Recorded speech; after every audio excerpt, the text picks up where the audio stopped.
fiction, science fiction, horror, fantasy, crime, LGBT, thriller. You have now entered the House of Mystery with your hosts, Eric Shapiro, David North Martino, John Copenhaver, and Al Warren. Heard on KCAA 106.5 FM Los Angeles, 102.3 FM Riverside, and 105.0 AM Palm Springs. Now today we're doing a little bit of a twist. We're going to be talking in the history area, and this really caught me by surprise. Excellent book, I would say excellent read. Only I've been listening to it. I do audiobooks, as people know. My eyes are going. But the book, Black Flags, Blue Waters, and it's the epic history of America's most notorious pirates. And it really hit me that it said America's most notorious pirates. So, of course, I have to figure out what that means. And so here we got sitting with us the author of the book, Eric Jay Dolin. Thank you for coming. Thanks for inviting me. So, Eric, wow. This is a kind of a different type of story. We do a lot of history, and it's always about, lately, it's certainly been about Egypt and different digs and ruins, and we get into religion and all this stuff. So this is refreshing for me for history. I like this. Now, what made you, what gave you the bug to get into this pirates? Well, this is my 13th book, and all of my books have been on pretty dramatically different topics, although some of them are woven together with a bit of a maritime theme.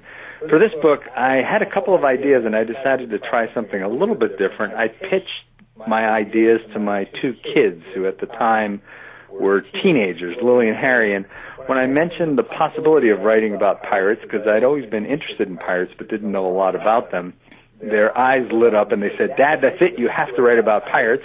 And I got really excited because, as I said, I've written 13 books and neither of my kids have read any of my books. So I figured that this is my one shot, and I'm happy to report that after the book came out, my daughter has read the book and she enjoys it. She's a senior in college, and my son, who's a freshman in college, has not read it yet, but he's committed to reading it maybe in the next couple of decades, so maybe I'll get him too. But that's how I got interested in it. That's, of course, not the only reason I wrote it. I always pick topics I don't know a lot about because I want to be excited while I'm doing the research and the writing, which takes up to 2 years. And once I got into this and started reading about pirates, I was just absolutely fascinated by how important they were in American history and colonial history in particular.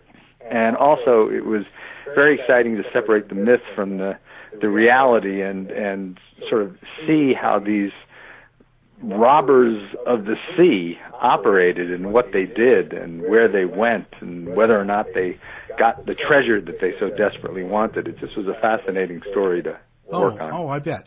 And when you say that, too, when you say something you don't know about or very little about and you go into it so you can do the research, there's something excellent, I'd say, about fresh eyes on something.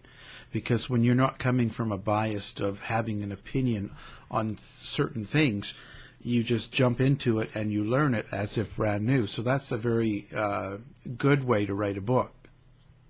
Yeah, I agree. It definitely, you don't have any preconceived notions, and you can either take or work against or decide that it's not, the received wisdom is not correct. So it was a lot of fun. Yeah. Do you find that when you go through older books, like when you were doing research and up to doing your book, you must have checked out other writings about the different pirates and stuff. Do you find that there's always a certain bias in the writing that comes from the age it was written? Yeah, that's a good point. A lot of what I'm reading is primary material, so they're letters written at the time, diaries, newspaper accounts in the 1600s and the early 1700s. A lot of it is also secondary sources, books that were written in the 1700s, 1800s, 1900s, even up to the present. And yeah, a lot of authors have biases. When you read a lot of the information from the time, of course, it was being written mostly by those people who were being plundered by pirates or affected by pirates, so they definitely had a negative opinion about pirates, which was warranted, but you don't often get the pirates' perspective because very few of them, or actually none of them, sat down and wrote their memoirs after they were done pirating. And then you read some of the later books, and yeah, there were clearly authors who had an axe to grind. Either they were arguing against pirates because of what they did to the societies of which they were a part, or what you tended to get in the 1800s and 1900s, and even sometimes today, is a romanticization of pirates because that story is perhaps more intriguing and compelling in their eyes, so they play up some of the mythology or the romance about pirates to make the book maybe more compelling to readers. I don't think that's necessary, because I think that the actual truth of what pirates did is more compelling than any movie on a silver screen or any fictional representation of pirates you might read. Yeah, I was going to say that. And this, you've probably been asked this question a ton of times, but I've got to do it because it's something that well, no, it just bothers me. Well, what I mean is, how come, like when you mentioned it to your kids, pirates and the light, and everybody's excited, and we talk pirates, and they're thought of as really kind of good criminals, almost like Jesse James, like the old westerns, all those people that were robbing and killing people, but we almost idolized them. And pirates in the same. You're absolutely right, and it's hard to put your finger exactly on what is going on. Part of it is that people just, some reason, love to read about or hear about or romanticize the bad boys and girls or men and women of history, the murderers, the people that have done a lot of horrible things, bank robbers. They become larger than life characters looking in hindsight, even though that the people who are romanticizing those characters would probably not want to encounter any of those characters in their actual life. And there's also something romantic, at least with pirates, with the notion that, maybe you're not happy in your job, or you're, sitting on land and you're bored with what's going on, and just the abstract thought of getting in a ship with a bunch of other men, going where you want, when you want, plundering at will, getting treasure, getting rich, hopefully, drinking lots of rum and wine along the way, and then having your way with women in ports up and down the coast. I mean, in an abstract sense, some people might view that as being a little romantic. I actually don't, but that's not the reality of piracy at all. And also another thing that happened with pirates is starting with Treasure Island, or even a little before that, and then in the 1900s when Hollywood got involved, there were a lot of these swashbuckling movies in the 30s, 40s, and 50s about Blackbeard, Long John Silver, and other pirates, and you had these dashing leading men like Errol Flynn, who got his start in a couple of pirate movies, and they came across as, good-looking, rakish rapscallions looking for love and treasure on the waves, and they were somehow endearing and even heroic in a sense, sort of standing up to the man or standing up to government and taking what they wanted. So that went a long way in creating this romantic image, which is fun. I mean, there are pirate festivals all over the country, and people love dressing up like pirates, even if it's not 100% accurate, and saying "arg" and "hi matey" and "shiver me timbers" and drinking rum and having a grand old time. Just a couple of weeks ago, during Halloween, a 5-year-old girl came to our front door dressed as a perfect little pirate And I was so excited to see her, I gave her extra candy. Well, see, well, even look at the Johnny Depp movies. I mean, there's 5 or 6 absolutely. of them, and they're crazy. They're so busy. Everybody goes. So yeah, there's a definite thing, but I think there's kind of a miss to this, because the reality is it wasn't.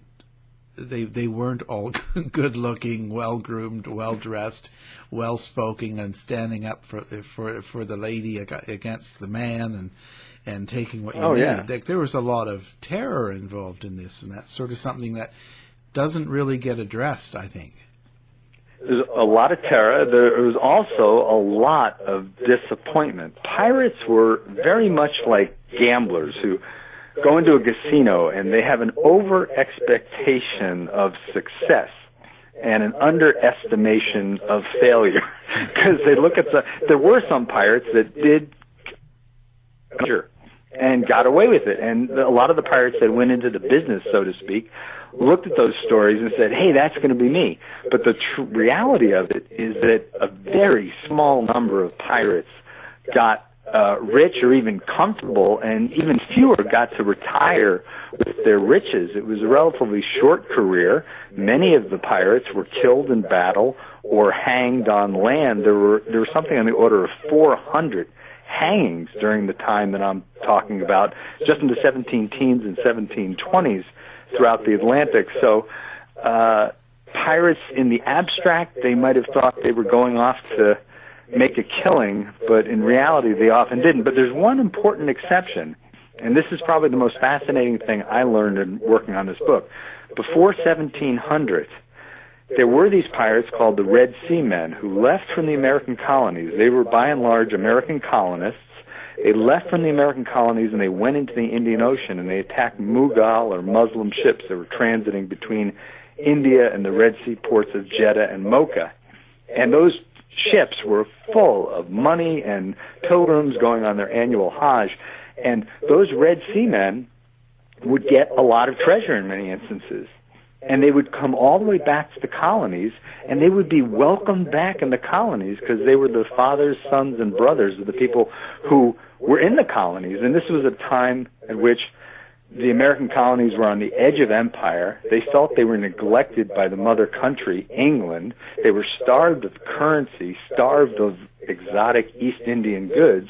So here were these pirates that they were often related to, who were going halfway around the world, attacking quote-unquote infidels and heathens, non-Christians, bringing their treasure back home for the benefit of everybody in the colonies. And that was just a fascinating time and part of the Golden Age, the earlier part of the Golden Age, when, in fact, a number of pirates did get fairly wealthy and were able to retire. They didn't look at piracy as a profession or a lifestyle. It was just an opportunity to make some money and then get out of the business. But that was very different from the pirates that cropped up in the 1700s, like Blackbeard and other pirates that people have heard about, who were attacking American ships and English ships as opposed to attacking Indian ships in the Indian Ocean. So there are different elements of piracy that takes place during the Golden Age, and you have to follow the money, because when you benefit from the pirates because they're bringing you money or goods, you love them. When the pirates are attacking your ships, you hate them. So following the money trail is really important. And just as is the case today, it was the case back then, that money talks. Money is a very powerful factor, and when it's in play, it allows a lot of different kinds of people to rationalize what otherwise might be viewed as very bad or illegal behavior. But if you're benefiting from it, hey, the pirates aren't so bad. So now the Golden Age, and when it went up to the 1700s, that seemed to be the change, where you say that it becomes more like the Blackbeard, and where they're going after American and British ships and stuff. What created that change? Like, what made them go in that direction? Well, basically, in the late 1600s, when all these pirates are going to the Red Sea, it got England finally really upset because they were threatening, the pirates were threatening the very valuable East Indian trade, which was a major foundation of the English economy. So finally, England clamped down on those renegade colonials, including the governors who were in cahoots with the pirates and got kickbacks from the pirates. But finally, England really clamped down by passing stricter laws, not allowing pirates to be judged by juries of their peers, but rather to be judged by juries made up of officials who are more likely to find them guilty and hang them. They sent more warships over to the American colonies, and they also sent warships into the Indian Ocean and clamped down on the slave trade, which in the Indian Ocean, which had a tangential effect on piracy. So by 1700, they had been largely successful in clamping down on Red Sea piracy. And then after the War of the Spanish Succession, which ended in 1713, there were a whole slew of naval men and privateers who were suddenly put out of jobs, and many of them turned to piracy. Other people rose up against despotic captains and turned to piracy. But this time, the Indian Ocean was sort of closed off to them because of England's efforts. So they did the next best thing, which was attack merchant shipping that was leaving the colonies and transiting to the Caribbean and also back to England. But since now the pirates were seen as dangerous raiders, not as these commercial angels bringing money into the colonies, they were persona non grata. So they couldn't just sail into Boston, Newport, Philadelphia, or New York, because they were wanted men. Whereas before 1700, they often could come back to those ports and they were welcomed. So it just became a very different environment for them, and they became increasingly desperate and more on the run because the forces that were arrayed against them were quite powerful. Well, in 1713, why not just go back home and get a regular job? That's it. Well, that's a really interesting question, because think about it. For as long as there have been humans, there have been thieves on land. There have been people who've been willing to break the law, to take things from people that don't belong to them. And as long as people have been on the ocean, there have been pirates, and there are pirates to this day. So it's a really interesting question. Yes, there weren't great opportunities on land for a lot of these mariners who were thrown out of work after the war was over. I mean, tens of thousands of naval men were suddenly given their pink slips. We no longer need you. The war's over. Now, a lot of them could have gone back home and could have been farmers or merchants or whatever, and been law-abiding. But what made a significant number of them, thousands of them, decide to throw in their lot with other pirates in such a dangerous occupation? It's almost a psychological question.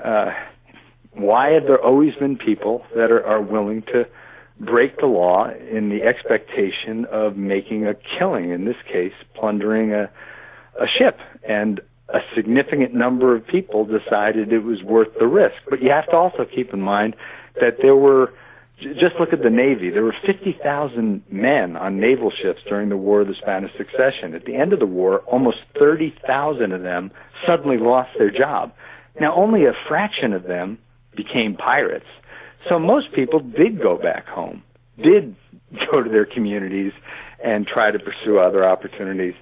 But back then, on land, there were not the greatest occupational opportunities available. And there's a parallel. Another book I wrote about whaling called Leviathan, the History of Whaling. A similar thing happened in the mid-1800s when whaling exploded in the United States. They needed a huge number of people to man these whale ships. And they started digging deeper and deeper into the dregs of society, or very people that had very few other opportunities. But even that being said, there were people that would go out on whaling voyages for 4 years, and they may make the equivalent of a couple of pennies a week. They could have made more money on land, but they were still able to get people to go on those whale ships and expose themselves to danger or possibly sinking by shipwreck. So it is an interesting question. Why are there always people who, instead of taking the safer and more legal route, which is not the whaling example necessarily, but for pirates and becoming pirates, it's a really interesting question. Maybe you should have a psychologist come on to inquire into that. Well, it would be a tough change working at the Burger King drive-thru when you've been on a pirate ship for years, right? And taking Yes. orders and all that. It would drive me nuts. Wow. So now, did these pirates? Okay, different groups. So you had a ship and you had a captain and they had a goal in mind, and of course it's about money and wealth and gaining it. Did they know each other quite well? Did they fight with each other? Did the groups, did the pirates kind of join with each other? Like how are the relationships with all the different major pirates out there?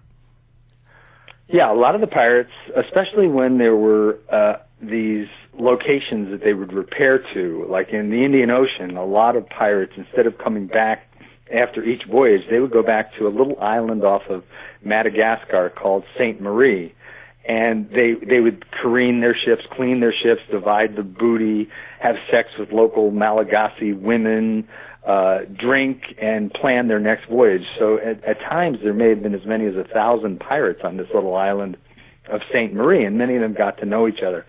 And the same could be said of Nassau in the Bahamas, which was a pirate redoubt in the mid-17 teens before it was shut down by the English in about 1718.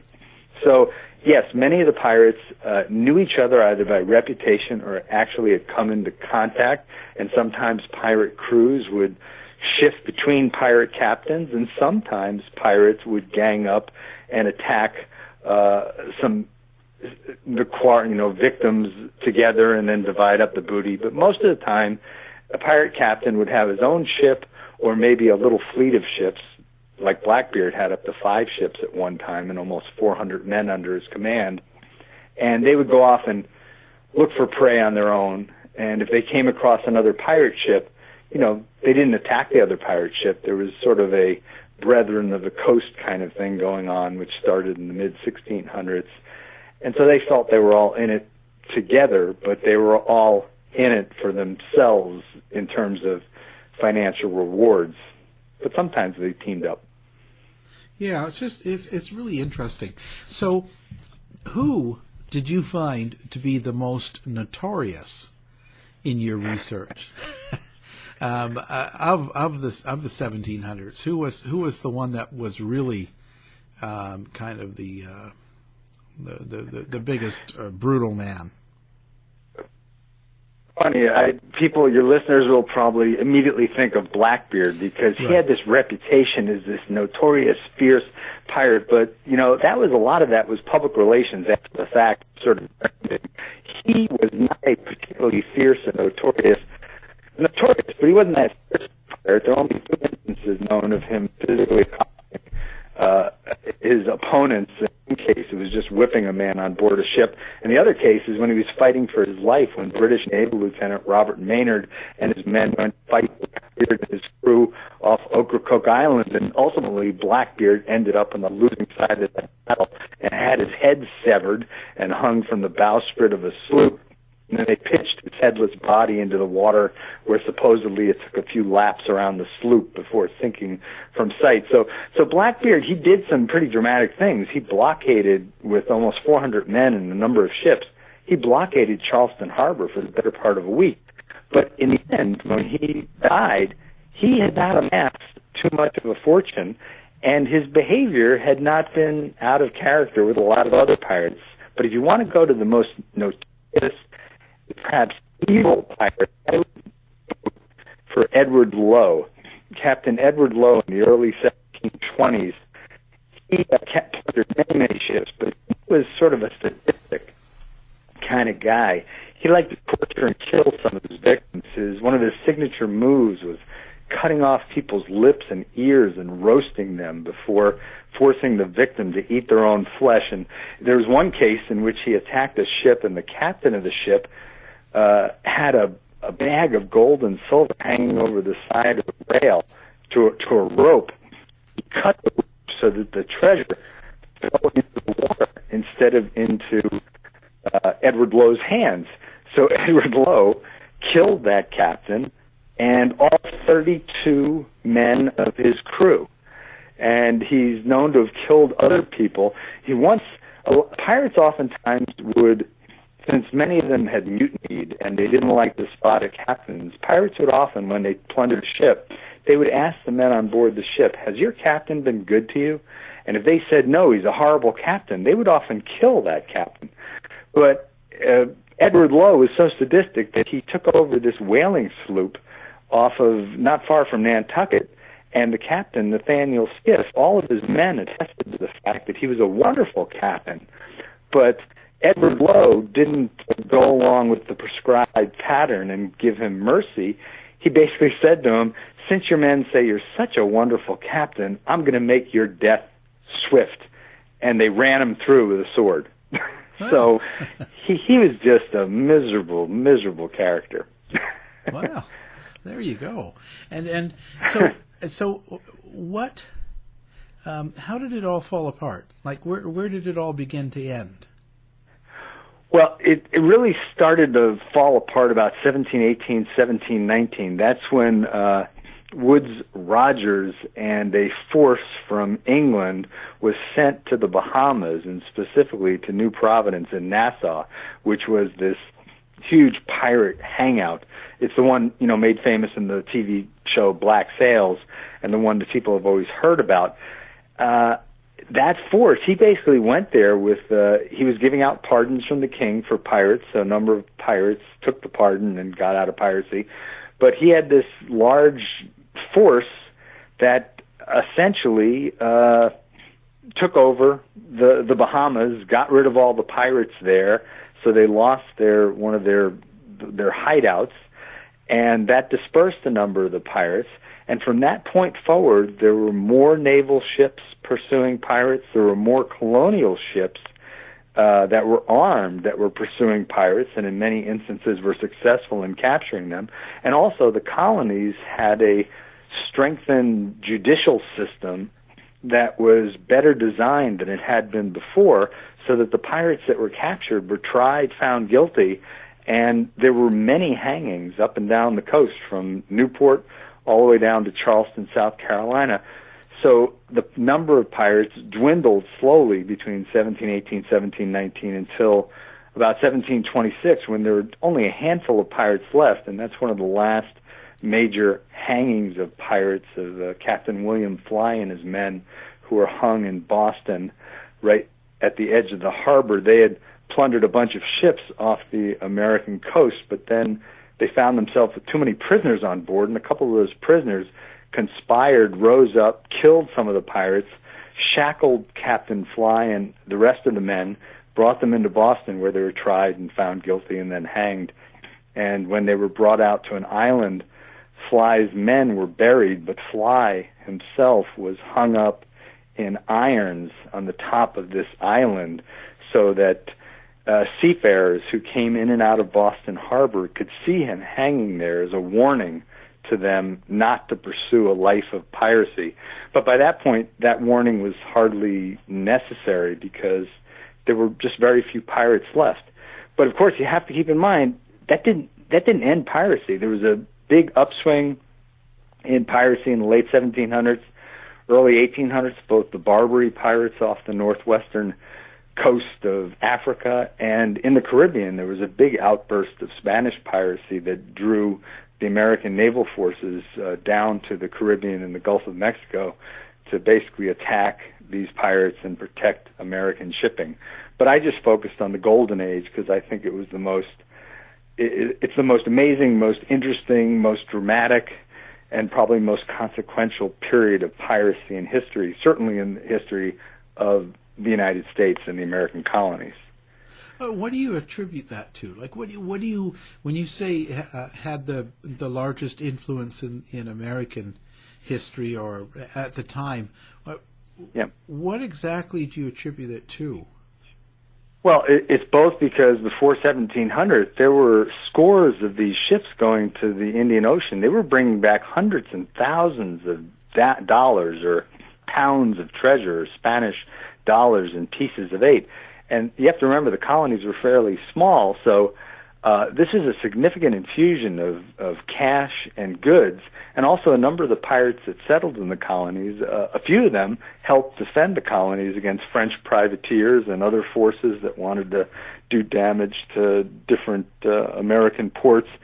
So they had a big impact on American colonial life because they were integrally woven into the fabric of colonial life and brought with them plenty of money and force that had an impact. After the 1700s, they had a big impact because there were upwards of 4,000 pirates, and they plundered hundreds and hundreds of ships, and that had a big economic impact on commerce, but it also had an impact in terms of how the colonies and the mother country responded. All the other eras of piracy, the Barbary pirates, they had a big impact because they took hostage many American ships, but that was more concentrated and I don't think as dramatic as the Golden Age.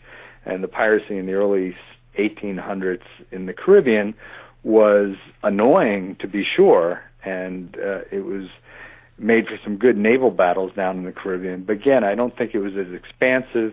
There weren't as many characters that we know about. There weren't as many fascinating stories. It didn't involve as many people. And the final thing I have to say is it's because of what people have written since that time, the Golden Age. Even though it wasn't golden from the perspective of those who were being plundered, the Golden Age of pirates is the single era that the most books are written about. And it's the one that, you know, when you see Pirates of the Caribbean, even Treasure Island, which is set in the 1750s, all of the tropes and the storyline in Treasure Island really comes from the Golden Age of piracy. Even though there are very few pirates, we don't know of any pirates that had peg legs during the Golden Age. There might have been, but that wasn't a very common thing. Yeah, no stair lifts. Hey, so when we now there's still pirates to this day. Yes, and there have been pirates, as you know, as long as people have been going to sea and had anything of value on their boats, there have been pirates. There were Phoenician pirates, there were Greek pirates, there were Roman pirates, and Chinese pirates, and there are certainly pirates to this day. Somali pirates are the ones that are most in the news, but this past summer, people probably read a number of headlines about the upsurge in piracy off of the Venezuelan coast.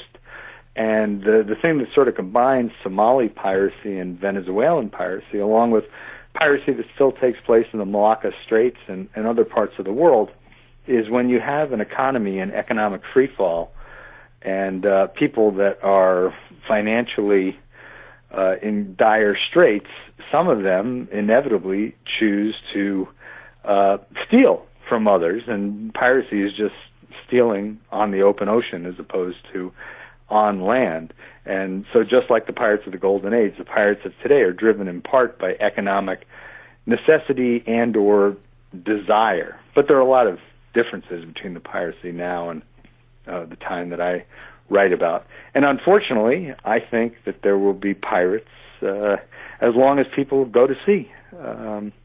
It's just just like there are going to be people robbing banks or stealing money for electronic wire transfers. I mean, there are going to be thieves with us and people who want to break the law, whether it's at sea or on land, as long as human nature is as it is. Yeah, pretty.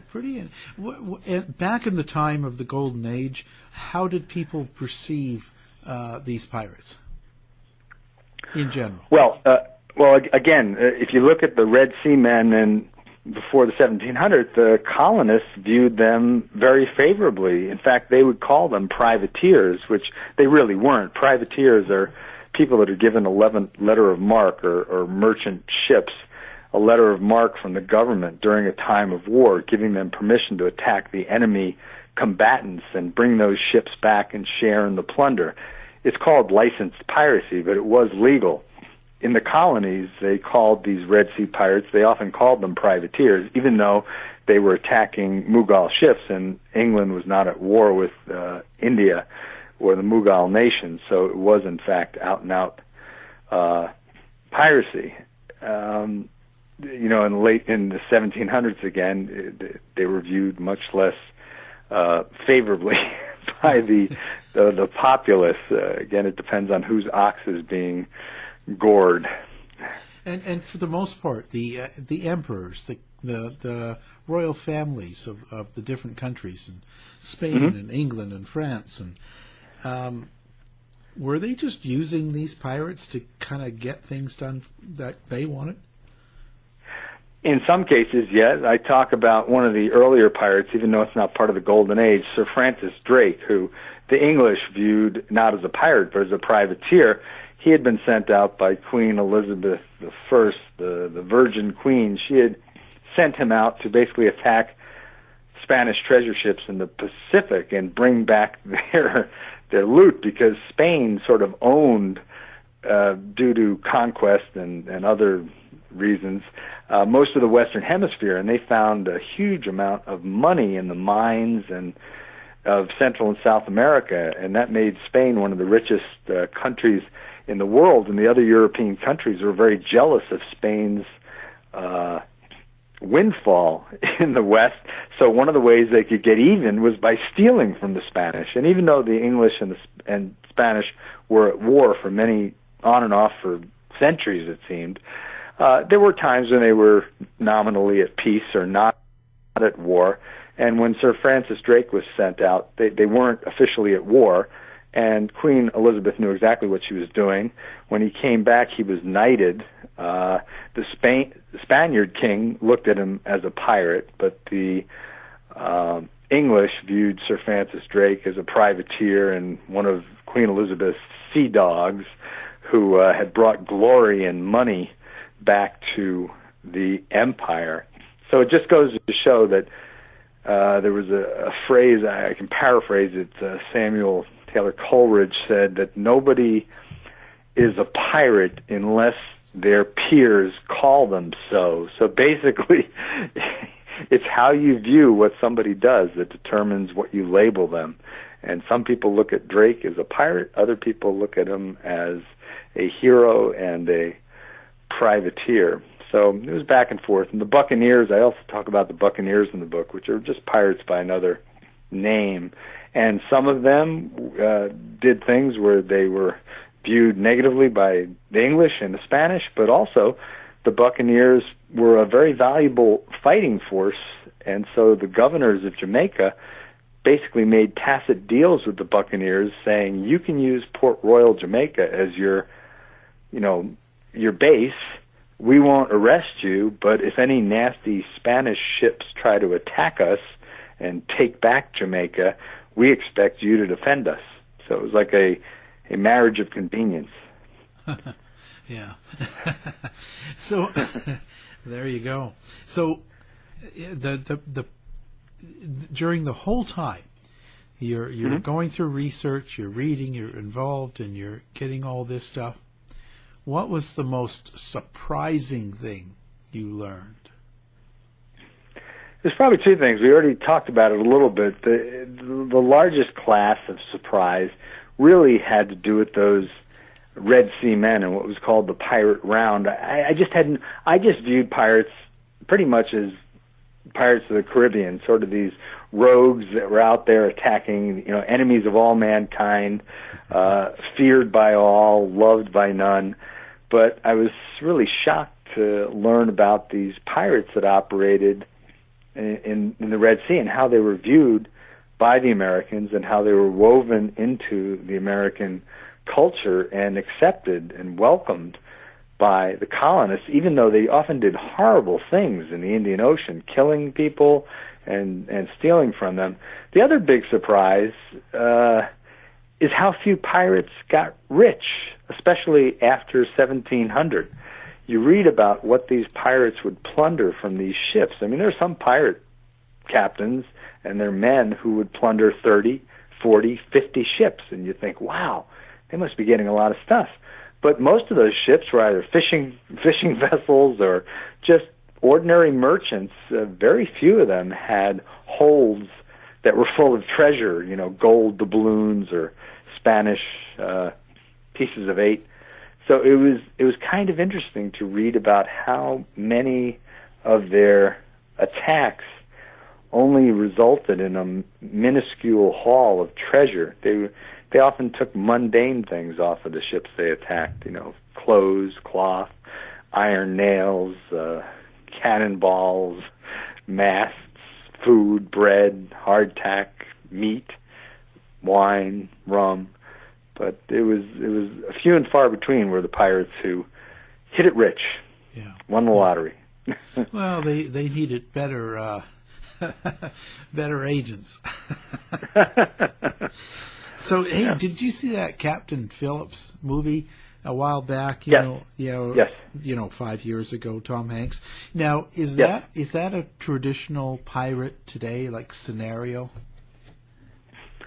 Well, again, I just have to caution. I don't write about Somali pirates, and I don't claim to be an expert in Somali piracy. But from everything I know about that story, it was a rather chilling and accurate reflection of what took place. These pirates from Somalia are often in small boats with machine guns mounted on the front, and they were often able to take hostage these large tankers because the tankers were not heavily defended at all. I do know, I gave a talk recently on my book, and there was somebody there who was he represents tanker companies, he's a lawyer, and he said that things are changing pretty dramatically, and a lot of tanker companies and cargo ships are hiring private defense forces, armed men who are on board these ships. And if you have men on board your cargo vessel that have machine guns or maybe grenade launchers or, serious weaponry, Somali pirates who are in these small Boston whaler-like boats would think twice before attacking and probably wouldn't be successful attacking. So I think to some degree the tables are being turned, and maybe there are fewer captures of large ships by the Somalis and being able to hold them hostage. But I'm sure they're still happening. But forget about the cargo ships. What about the pleasure boats? I mean, if I was in a 40-foot sailboat or 50-foot sailboat, I wouldn't go anywhere near the coast of the south, the eastern coast of Africa, or different places around the world, or the Molucca Straits, because I'd be too scared of being captured and defenseless against pirates. So it's a real problem. Yeah. Well, it's kind of that way all over the world now. Yeah. You wouldn't want to travel. I don't want to travel near as much as I used to, and for all sorts of reasons. But yeah, there's that the unknown has taken the waves. Everyone. It's on everyone's mind. Yeah, and there's a reason it's on everyone's mind. Unfortunately, because we keep hearing stories about these horrible things. It just the sea is. I don't want to call it's not the last frontier. I don't know if we have the frontier, but in the sense, even though there is a law of the sea and there are laws that govern what happens on the sea, and piracy is still illegal, when you're out in the open ocean and you're all alone and there's no policeman nearby, it can be a potentially scary situation. Yeah. It goes back to the survival of the fittest. Right. Yeah. Wow, amazing. So now, any influences that you'd like to mention about when you wrote the book, and any other writers or contributors that you used that were great support?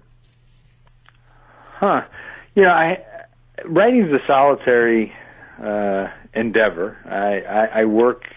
I'm a full-time writer. I'm standing in my office right now, which is a converted garage, the old garage on our house. For years, I used to work in the basement. My wife decided I needed to have more natural light. I was starting to get moss growing on my head or something, so we converted the garage, so I'm up out in the daylight. But influences, I read so many books on piracy, and there are a lot of great authors, books that I really enjoyed, like David Cordingley's Under the Black Flag, Colin Woodard's The Republic of Pirates, Richard Zach's The Pirate Hunter. I mean, I can go on and on. there are a lot of great books, but I wasn't in contact with these people while working on the book. Basically, it was me and all my sources, and the biggest support I had was my wife. My wife, emotional support, financial support, and everything else. I couldn't be a writer without her and without the support of my family, my kids, and, in-laws and my parents. So it's like a team effort, but no individual. I used Harvard's Widener Library a lot. I had privileges at Harvard Widener Library, and for the people there, and the local library, the National Archives in the United States, the National Archives in Britain. People helped me there, but I couldn't name any individuals that were particularly beneficial. Oh, it's all helpful. It all puts you together. Now, what have you got planned next after the Pirates? Well, I'm already working on my next book, and it is a very different topic, although it does involve the ocean, but as well as the land and sort of the edge of the land. It's a narrative history of hurricanes in America.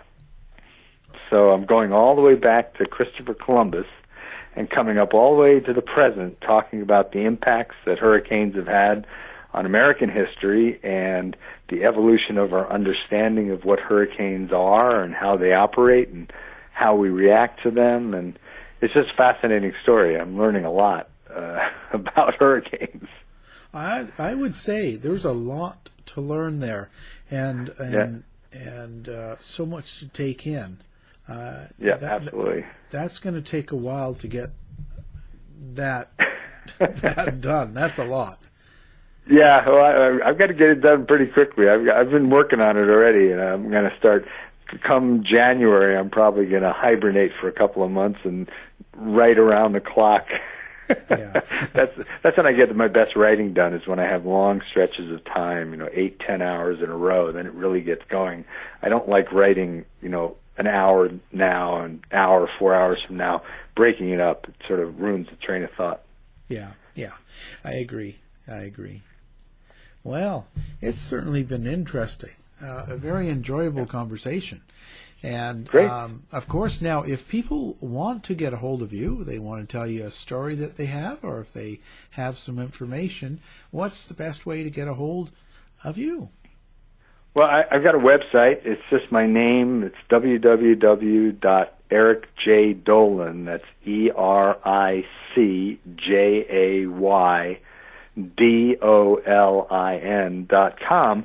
And if you go there, you not only can see all 13 of my books and read the introductory chapters to almost all of them and see the pictures of the covers, but you can also, there's a contact form that you can, if you write through that, using that, it goes right to my email, and I get plenty of letters through that, emails, and I respond. And if they're interested in this book, they can get it at their local bookstore. If they don't have it, they can order it, or online at anything from Barnes & Noble to Amazon.com to Books A Million, and wherever books are sold, you can get it. Even if they don't have it in stock, they can always order it. Yeah. To find out more about our show, guests, or to listen to past shows from our archive, please go to www.houseofmysteryradio.com. Show's over for now. Was it as good for you as it was for me? Well, good night. This has been a production of Something Weird Media. I'll be back.